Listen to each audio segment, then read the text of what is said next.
আসসালামু আলাইকুম রহমতুল্লাহ। ওয়ালাইকুম আসসালাম ওয়া রাহমাতুল্লাহি ওয়া বারাকাতুহু। জি। যাক, আপনার আল্লাহর জন্য খুব ভালো আছি। কেমন আছেন আহমদুকুম। স্যার? জাযাকুমুল্লাহ খাইর। বলেন। কেমন আছেন স্যার? আল্লাহ ভালো রাখেন, আমি আলহামদুলিল্লাহ ভালো আছি। স্যার, আমি মুর্শিদাবাদের ফরাক্কা থেকে বলছিলাম। মাশাআল্লাহ, বলেন কি নাম? নাম ভাইরা ইয়াকুব ডাকে, কিন্তু নাম ভালো নেই আর কি।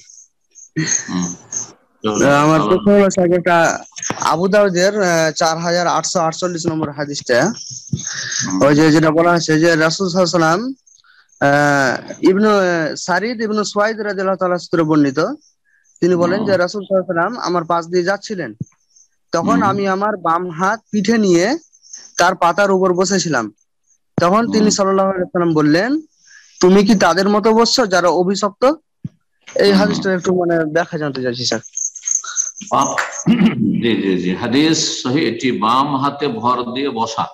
এই যে বাম হাতে হেলান দিয়ে বসে আছেন আর বাম হাতে ভর দিয়ে খাওয়া দাওয়া হোক, আমাদের দেশে খাওয়ার সময় শুধু নিষেধ করেন না, এমনিও বাম হাতে ভর দিয়ে বসা নিষেধ রয়েছে।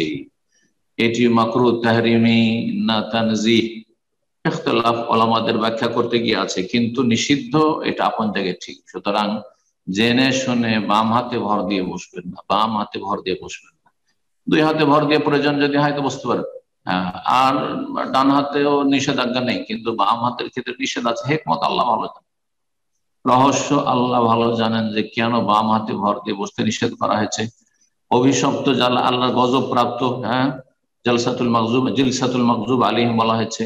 আহ জাহান্নামীদের যে বসা, অথবা অহংকারীদের বসা, এটি অহংকারীরা যখন বসে হেলান দিয়ে বসে, তো তাদের থেকে তাদের বিরোধিতা করতে বলা হয়েছে, এইভাবে বসবেন না।